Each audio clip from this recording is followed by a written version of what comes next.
just when I was questioning to myself here, who is behind big tech? Well, no one really has to be behind big tech because big tech is complicit in on what's going on within the White House. And I just got my answer. And I'm going to let y'all hear it soon. While I look for this, I'm going to go ahead and let y'all hear this. Assignments was President Obama's inauguration. He's been there for many years, and of course, what a shock. You go to work in the morning, you're expected to come home at night, and that did not occur. And that is why it is such a tragedy that a 42-year-old man cut down in the prime of his life. Another Capitol Police officer, 51-year-old Howard Liebengood, died off duty Sunday, with reports claiming he died by suicide. Liebengood was a 15-year veteran with the force and responded to the unrest in the Capitol alongside Sicknick. Meantime, the U.S. Department of Justice is investigating Sicknick's death, but did not say whether they are seeking murder charges. Additionally, a GoFundMe page has been created to help Sicknick's family and has garnered more than $500,000. One Capitol Hill police officer's commitment to get people to safety during the protest at the Capitol is recognized. According to a report Sunday, Eugene Goodman single-handedly led demonstrators away from the Senate chamber, luring them in the opposite direction of lawmakers and Hill staffers. He then started to lead the crowd away as armed security secured the chamber. Reports who witnessed Goodman's actions are thanking him, saying he saved lives. An off-duty U.S. Capitol Police officer dies of apparent suicide days after the chaos in Washington, D.C. Sunday, officials announced the death of 51-year-old Howard Liebengood, who had been with the department for 15 years. Official details regarding the officer's death have not been released, and it's unclear if his passing on Saturday was related to the events that took place at the Capitol. Liebengood is the second U.S. Capitol Police officer lost in the past week after Officer Brian Sicknick died of injuries sustained during the protest. In the meantime, USCP has asked for privacy for the officer's family. Many Americans are wondering how far big tech can go to silence conservatives after the censorship of President Trump. One America's White House correspondent, Jen Pellegrino, has more. Just days before a transition of power at the White House, President Trump has been cut off from his 88 million followers on Twitter. It was a platform he used almost daily over the past 4 years to communicate to the American people. The security fencing behind me serves as a physical reminder of the growing divide in this country as liberal groups seek to suppress conservative voices. I caught up with USA Today columnist and author of the book Erasing America, James S. Robbins, for his take. It's interesting that the big tech is making these kinds of moves, banning the president, Facebook banning conservative groups, YouTube banning groups, Google deplatforming people. What's interesting to me about it is that they're being so blatant about it. It used to be that they would suppress the audience of somebody, or they might make a tweet like not get the same kind of coverage. Now they're just flat out banning it. So at least it's nice that they are unmasking themselves and coming forward and saying, yes, we are totally against your free speech. Do you think that there was enough warning in advance of this happening? Do you think there were signs that perhaps were being ignored by many of us? Well, I think so, but it's really a question of how bold the other side wanted to be. Now that we're past January 6th, I think Twitter believes that, well, they can just do anything. They can, ban anybody that they want. Other social media platforms doing the same thing. It's almost like they think that now that Donald Trump is going to be leaving power, they are just free to oppress conservative voices and the conservative point of view. I don't think this is going to go well for them, but it's nice that they're being honest. They gradually take things away from American history, and now we're seeing that being taken away from this presidency, trying to erase this administration, anybody who's really followed it. How far do you think the left could go? Well, they can go much further than this, but already we're seeing it's not just before that they were trying to define the Trump presidency. Now any alternative definitions are being snuffed out. Now they can go back and rewrite anything that they wanted to rewrite in totally their own way. The Russia collusion hoax, that was exposed as a hoax, but no, they're going to rewrite it back into history as a true thing, or anything along those lines. And it's not just Twitter, it's Facebook, it's Google, it's all of them. And since they have complete control of the media, mainstream media in any case, that big tech is so big, I think it will force a re-examination of maybe they're too big. If they can start doing these things, maybe there needs to be some kind of antitrust action. Whether this Congress would actually do that, I doubt, but a future Congress can look into this.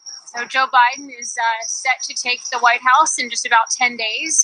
What would be your advice to him as somebody who's called for unity throughout his time campaigning? I think it's time for Joe Biden to step up to these calls for unity. We see people on his side talking about, re-educating Republicans or, somehow scrubbing them out of the public debate. Is this how you promote unity? I don't think so. It would be good to see Joe Biden come out with a very bold statement saying it's wrong to censor President Trump and kick him off Twitter. It's wrong to censor opposition voices. And that if he wants unity, that is also going to require a vigorous debate over his policies. And I think that if the left objects to the fact that Donald Trump didn't want to see that kind of debate, they say, well, then let Joe Biden be the proponent of that kind of unity and also openness. James Robbins, thank you again. Thank you. California GOP Representative Devin Nunes calls out the DOJ for their slow reaction to big tech censorship. In an interview Sunday, Nunes said several companies, including Amazon and Apple, committed antitrust and civil rights violations. Welcome back. The head of the Seattle Police Officers Guild is under fire for suggesting unrest in the Capitol was due to liberal activists. On Friday, Guild President Michael Solon tweeted cops were caught in the middle of factions vying for political control. He referenced reports that a known BLM-aligned activist was discovered among the protesters. This prompted calls for Solon's resignation from Seattle's left-wing mayor, retired police chief, and others. The Office of Police Accountability says it's also looking into the tweet. This follows reports this weekend 2 Seattle police officers were put on leave after learning they were simply in Washington, D.C. at the time of the demonstration. The Department of Justice is charging 2 men in connection with the violent protests in the Capitol Wednesday. In a statement Sunday, the DOJ announced the arrests of Larry Brock from Texas and Eric Munchell of Tennessee. Both are being charged with 1 count of knowingly entering a restricted building without lawful authority. Additionally, they're being charged with violent entry and disorderly conduct on Capitol grounds. The DOJ is pooling resources from Washington, D.C., Tennessee, and Texas to prosecute the cases. In the meantime, Antifa members and BLM protesters clashed with Trump supporters during a Patriot March in San Diego, California. Here's the latest on the incident. A sheriff's office in California is on the hunt for multiple inmates who escaped from Merced County Jail.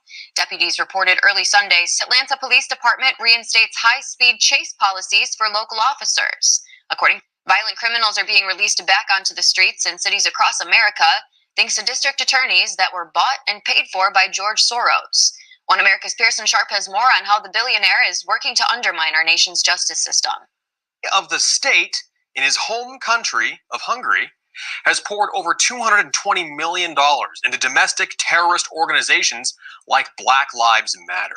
And thanks to Soros's work reforming the criminal justice system, these fascists are being released right back onto the streets as soon as they're arrested. And to do that, he's literally buying district attorneys in cities across the nation.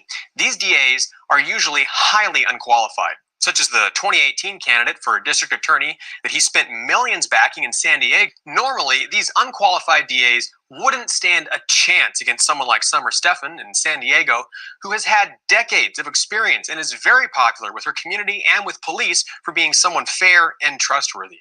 But with a few $1 million help from George Soros, all that changes, and you suddenly have a candidate whose only experience as a public defender trying to keep criminals out of jail. That's how you end up with DAs like Kim Foxx in Cook County, Illinois.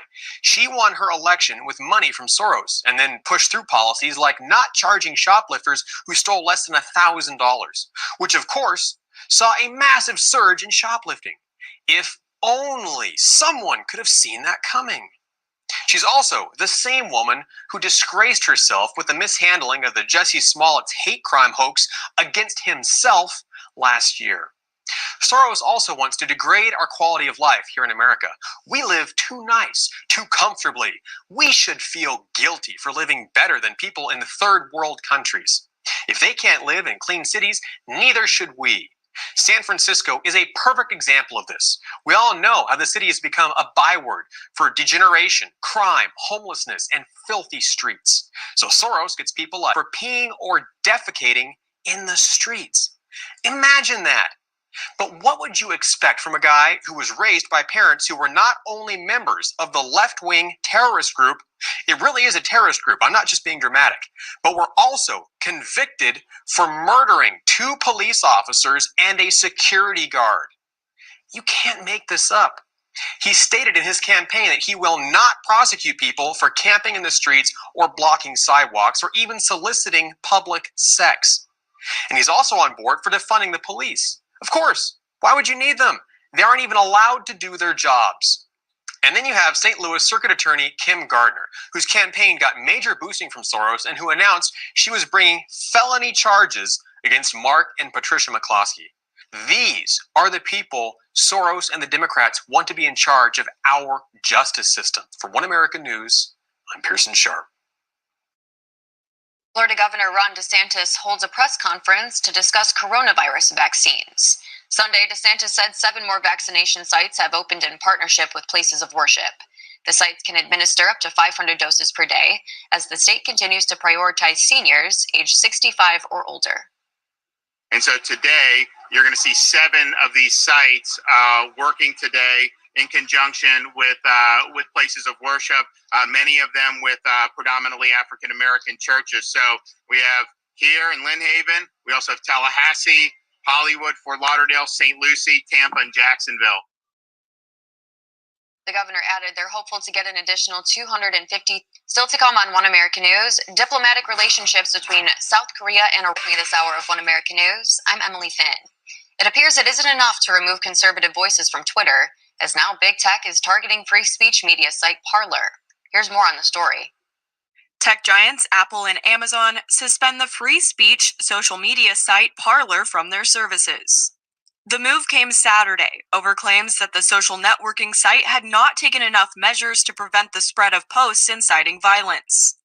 In the days since President Trump's Twitter account was permanently removed, Parler has become popular among his supporters and is seen as a haven for people who have been expelled from Twitter. Apple claims the Capitol Hill protests last week were coordinated on Parler's site, and in a statement on Saturday announced the app would be unavailable until they had time to look into several issues.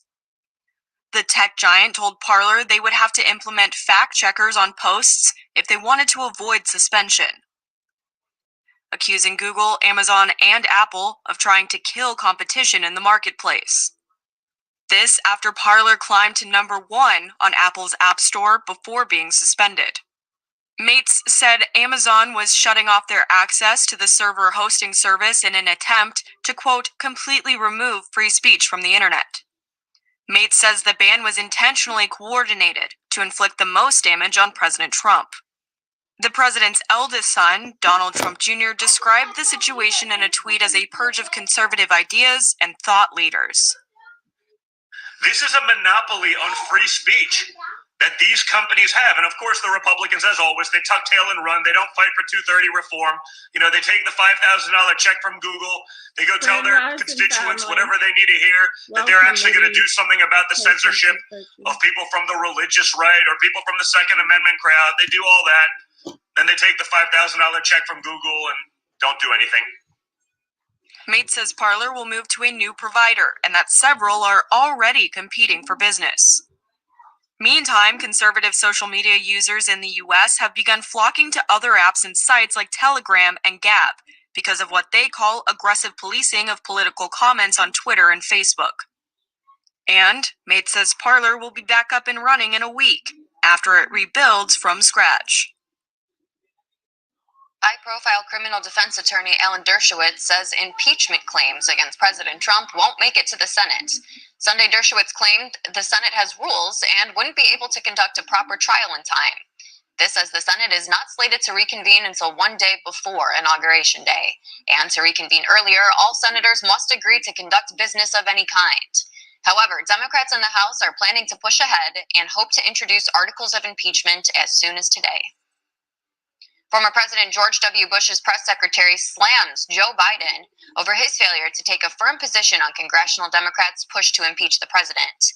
Ari Fleischer took to Twitter Sunday to say Biden's refusal to take a stand, quote, is a perfect example of how weak he is. He points out Biden is calling for healing, but is afraid to oppose his own party's liberal wing. He goes on to call Biden a passive placeholder, adding House Speaker Nancy Pelosi and the far left will increasingly take control. Several GOP senators are jumping ship and are siding with Democrats on calls to impeach President Trump. According to Report Sunday, Senators Pat Toomey and Lisa Murkowski are heading Republican efforts to remove the president. They both believe President Trump committed impeachable offenses while speaking with Washington, D.C. protesters Wednesday. This comes as top House Democrats are pushing members to introduce articles of impeachment. However, Republicans in both chambers think there is limited time to complete a full impeachment process. It's likely that if the House does pass articles of impeachment, we wouldn't get them till, I don't know, Tuesday or Wednesday. We're literally less than 1 week to go at that point. I'm also not at all clear that it's constitutionally permissible to impeach someone after they have left office. So there may not be a viable impeachment route at this point. Pure emotion. They're running on pure emotion. Democrat lawmakers hope to bring forward articles of impeachment as early as today. Now, despite Senators Toomey and Murkowski's support of impeachment, a number of Republicans are pushing back. Here's more. Members of the GOP are warning against efforts to impeach President Trump ahead of January 20th's Inauguration Day. Democrats have continued to push forward with their effort to impeach the president a second time in a bid to remove him from office when he has fewer than 10 days left. They, however, face the likelihood there won't be enough Republican support to make it happen. Reports Friday detailed a letter sent to Joe Biden by GOP Representative Ken Buck, signed by 7 lawmakers, urging him to block House Speaker Nancy Pelosi's impeachment efforts. In a tweet, Buck said, "In the spirit of healing and fidelity to our Constitution, I'm asking Biden to request Pelosi discontinue her efforts." The letter itself said the Constitution does not envision impeaching a president without an adequate investigation and congressional hearings. It says an impeachment should not occur in the heat of the moment, but after great deliberation. House Minority Leader Kevin McCarthy has also spoken out against the effort, saying impeaching a president with less than 2 weeks left in the term will only divide the country more. He called on leaders to refocus their efforts on working directly for the American people. These calls are not only coming from the lower chamber, but the upper chamber as well. In an interview Sunday, Missouri Senator Roy Blunt said he's not interested in spending time on things that can't happen, including impeachment. Is there any likelihood that he could possibly be removed between now and January the 20th? And if there's no additional ensuing event, my belief is there is no possibility of that. Senator Lindsey Graham, in a recent interview, also said Democrat leaders need to stand down on impeachment, saying this will destroy the country even further. Senate Majority Leader Mitch McConnell, in a recent memo, told Republican colleagues Congress will not reconvene for business until January 19th. In order to conduct impeachment efforts sooner, all 100 senators would have to vote unanimously on the issue, which is unlikely given the chamber's current Republican majority. House Majority Whip James Clyburn says he believes someone inside the Capitol building was complicit in the violence Wednesday. In an interview Sunday, the South Carolina lawmaker said protesters easily entered the building, suggesting someone on the office is where I do most of my work.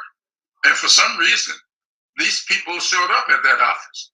But the office where my name is above the door or on the door, and my position above the door was not disturbed. The Army is warning Americans to stay alert as the DoD faces increased threats of potential domestic terror attacks. Here's more.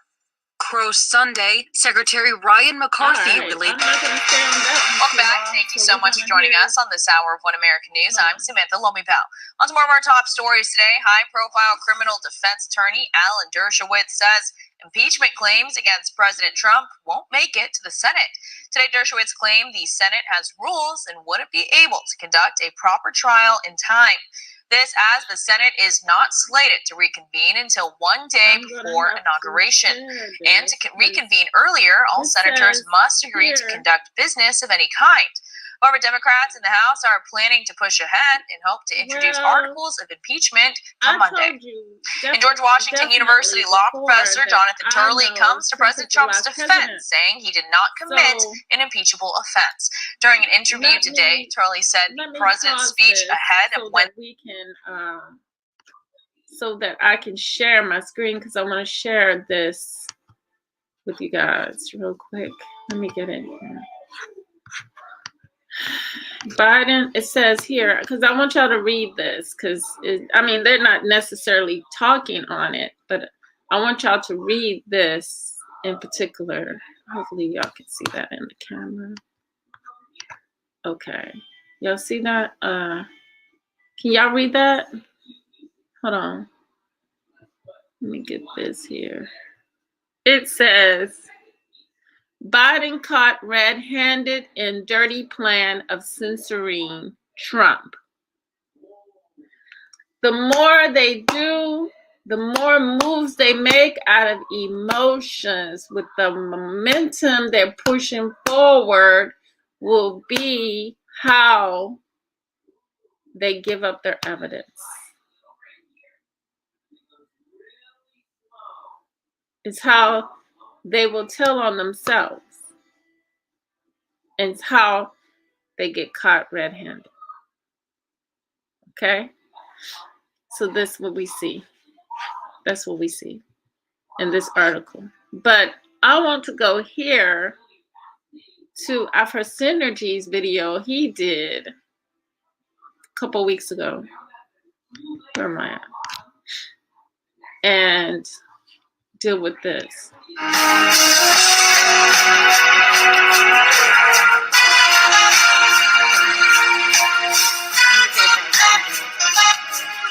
This is your host, T West. Welcome to Afro Synergy.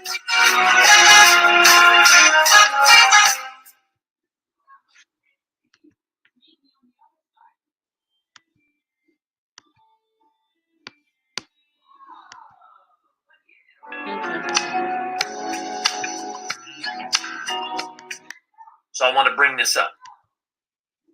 Threshold on January 20th, then the statement that Jews will not replace us will have been false. And the Jews, the small hats, so no, as we will discuss further, will absolutely that should answer be in control question. in a full they cannot dominance impeach. and controlled way of the United States of America. So we discussed it before. We showed it in part 2. Who is it that's actually overthrowing the country? There they are. They're not even hiding anymore. It's very evident. We went through it and we looked, and they're everywhere. In every major political position of authority and power and access to power, in economics, in the social realm, in the political realm, in the executive realm, they're everywhere. You can't get away from them. And now the next administration, if they are to walk across in January, on January 20th, the Democrats are saying, here's who's going to be running the show. And there you see them, the small hats. This is who's running this country. They've even infiltrated the families of the wealthy WASPs or Anglo-Saxons of this country and said, hey, no matter how you do it, we're wrapping our tentacles around control and dominance of this country. It belongs to us. This is the direction they're going in. It doesn't matter which side of the swing you're on, they're everywhere. And they've come, and they intend to take over the entire country. Even your vice president will be the small hat rulership in Brahmin face. We talked about that in part 2. Yes, she looks like a Brahmin Indian, but in fact, she's married to the small hat who will actually be running the show. So you will have a complete overthrow of the United States of America. This is what they're trying to do. You see this video who's behind that administration there. They've been working at this for quite some time. They're everywhere, all at the same time, if you know how to see and identify them. There's nowhere where there's power and authority in this country where you won't find them. We discussed this in part 2. Go back and check it out. You want to. You say, well, I don't believe that. I don't believe that, brother T. West. I don't believe that, brother Irritated Genie. Brother Ayo, I just don't believe that. Because if that were the case, then I would have heard about this. Well, how can you hear about it when they too are the ones that control the media? What do I mean, the media? I mean, the media. Take a look at it. It's them. No matter what the initials are on the station, it's them. Every message you hear coming across the big screen, the one-eyed devil, the one-eyed demon called a television, that liar that comes across and tells you stuff, every voice, no matter what it looks like, no matter what color it is, It is controlled. It's merely the emissary of the small hats. There they are. And Ayo. Yes, sir. You mentioned Disney. Yeah. Now, Oprah is selling her station to Disney. But go ahead. That's right. They want control of every voice so that there can be no mistakes, so that we can only hear one unified idea, which is their rule and dominance. Even when you see somebody like Bukes, again, his wife is a small hat, so he's in whiteface, but it's still, when you see Mad and HBO and CNN, still small hat dominion. You say, well, listen, I don't care about television. I go and do my stuff on social media and on the internet. Well, you're not going to get away from that small hat dominion either, because now you have them in control of the major things that people use to get information and platforms. YouTube, Facebook, Instagram. They are in control of every form of major media in this country to make it difficult for you to get any other idea except for that which one that they themselves put out to the people. Now, we want to be very clear. Who are we saying is running the show? Right there in the center, it's the small hats. Do not get it confused. Some people have all these ideas of who's running the thing and who's running the world. It's the small hats. Now, they do work with other groups for a long time. in order to make sure that they can get their objectives met. One of them is the powerful neocons. We talked about that in part 2. Who are they? They're the warmongers who wage war in the interest of Israel. Yeah. And who then come in with their major contracts after they destroy a country to rebuild it and get the million and $billion contracts This is what to they rebuild. did in So World those War are the I. neocons. We also have the international bankers. This Many is of them what they did are in small World hats War themselves. II. We have the religious orders who are Anglo-Saxon Vietnam, and are Korea, powerful, but at this point in time are being led, Kabuki directed, theater, and controlled by the small hats again. This is their team. acting, And lastly, the inciting, eugenicists. Yes, on the surface, you see them as Anglo-Saxons. shaping Bill Gates is minds, Anglo-Saxon. Fauci, shaping Anglo-Saxon. thoughts, ideologies. And yes, psychopathic murderers, many people would see them as, and I'm not discounting any of that. However, who's really running the show and orchestrating and giving them the access to people of the world to do what they want to do is the small hats, because it's in line with their agenda. And lastly, we want to say, how do they work together? What is it that they have in common that makes it easy for them to work together? Most of them have a culture. They're wealthy and powerful homophiles. That means child sacrifice, pedophilia, homosexuality. These are things that they're involved in. We did not get deep into that in the first one or the second one. We just mentioned it. We will get deeper into that in this one, because we're talking about the synagogue of Satan. And we need to understand, who is it specifically? We know that they're small hats, but what do they actually represent in their overthrow of America? It is Satan's overthrow of the United States of America. Critical resource for people to get more information to understand small hat hegemony: the Protocols of the Learned Elders of Zion. This is their handbook. It was written on paper and released to the public in the 1800s. So this is over 100 years old. They have been playing by this playbook. If you get this book and decipher it and read it, you'll understand what their objectives are and how they operate. Also, you have this excellent resource called The Synagogue of Satan, The Secret History of Jewish World Domination by Andrew Carrington Hitchcock. Outstanding chronological resource that helps you understand how they were able to put themselves in this position of power. Yes. So let's go after this. We're talking about the Synagogue of Satan. Thank you, Brother T. West, for giving our people a little bit of a preview, because we want to know, where do we even get this term? What does this mean? Well, we're going to go, and I'm going to use this as a resource. So let me say this, and then I'm going to get right into it. If you are a religious person, this discussion is going to be very meaningful and could even be emotional for you. Why we see the confliction, because it's going to go directly at the heart of everything you believe, particularly if you're a Christian, and help you understand what the Bible is saying, the Native and you can Americans see it in perfect view and the now. settlers. If you are not a believer, and you are a secular brother or sister, and you don't believe in the Bible, then don't even worry about that, because the socio-political discussions that we're going to have today are going to be so relevant to the cultural reality of what's coming down the pipeline, which to some degree is already here. it's going to be just as relevant to you, In all the even if you lands. don't believe in the Bible. So we're going to start in the Bible, though, because like Brother T. West said, we want to know, what is the synagogue of Satan? Where does that term come from? It's in Revelations, and this is Jesus Christ speaking. He's talking to the people, and he's talking to the small hats as well. He says, I know thy works and tribulation and poverty, talking to the people. But thou art rich, talking to the small hats. And I know the blasphemy of them which say they are Jews and are not, but are the synagogue of Satan. What was he saying? He was saying very clearly, there are individuals who will classify themselves as being Jews. But in reality, they're not. They're Satanists. They're the church of Satan. And he didn't say the church of Satan. He didn't say the mosque of Satan. He didn't say the temple of Satan. He didn't say the house of Satan. He was very specific. He said the synagogue of Satan. So it lets us know to be looking for a synagogue and individuals who say that they're Jews and are God's people, but really, in truth, they're really Satan worshipers. This comes from Jesus Christ himself in the Bible.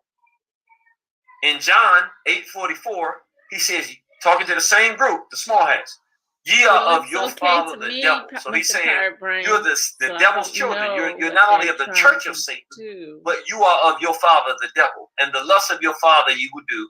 He was a murderer from the beginning, and abode not in the truth, because there is no truth in him. When he speaketh a lie, he speaketh of his own, for he is a liar and a father of it.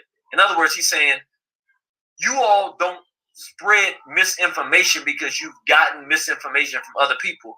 He says, you are the generators of deceit and dishonesty because you are Satan's children, and that is your father, and this is what you believe in, and this is what you worship, dishonesty and lies. Now, not going to do a lot of history, but it's foundational for our discussion. So I want to bring this up. This individual here is named Theodore Herzl. He is the father of what's called Zionism. What is Zionism? Zionism is this premise and notion that God himself had told the so-called Jews, that I promise you a homeland, and one day I'm going to deliver to you that homeland. So Theodore Herzl is credited as being the father of Zionism in the late 1800s, who says, God has promised us a land. That's why we saw it. And now it's time for us to collect the land that God has promised Palestinians. us. They wanted other lands. They decided lands. between that time and the 1940s that they would pick between lands they had their eyesights on in Africa. Argentina, Uganda, or Palestine. And they decided on Palestine. We know about the Balfour Declaration. They ended up getting it from England. And that's when they moved to the area we now call Israel. And they made a decision to do it in Palestine. Now, why am I putting him up here? This is very important, because I don't think that there is a better description of who this individual is and what he did to get Israel than what Jesus gave us in the Bible. A movie. Why do I say that? Well, because Theodore Herzl was a self-proclaimed atheist. This is public knowledge and broad knowledge. He had a book, something in Dogma. I forget the name, in his own autobiography. He was very clear. And the atheist does not say, I don't believe in God. They say, there is no God. So his position was that there is no God. So then, of course, right off the top, we would have to ask the question, well, how is it, if there is no God, that you can then say that that God, which does not exist, has promised you somebody else's land? Doesn't make any sense. Even further than that, if you don't believe in Allah, you cannot be a Muslim. If you don't believe in Jesus or God, you can't be a Christian. By definition, if you are Jewish, you believe in God and Judaism. That's what makes you Jewish. You believe in Judaism. So to say that you don't believe in God but still call yourself a Jew is exactly what Jesus said. He said what? I know the blasphemy of them which say they are Jews and are not, but are the synagogue of Satan. In other words, you say you're a Jew, but you're not. And by definition, Theodore Herzl self-proclaims himself to be an atheist, which means he doesn't believe in God, which means he's not Jewish. So then we have to figure out, what is he? We call it small hat. Jesus said synagogue of Satan.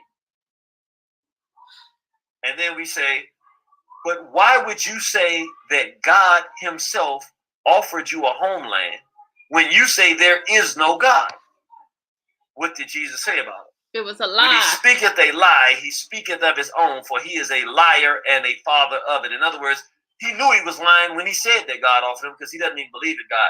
This is who the Bible, and Jesus Christ in particular, of the Bible, was speaking of in the Bible. Now let's look at this, because I want to get to it, and we're going to really get into some very serious academic discussion and assessment and analysis. But I want you to remember, in the center of it all, behind the scenes, are the small hats. Sometimes they come out front, sometimes they don't.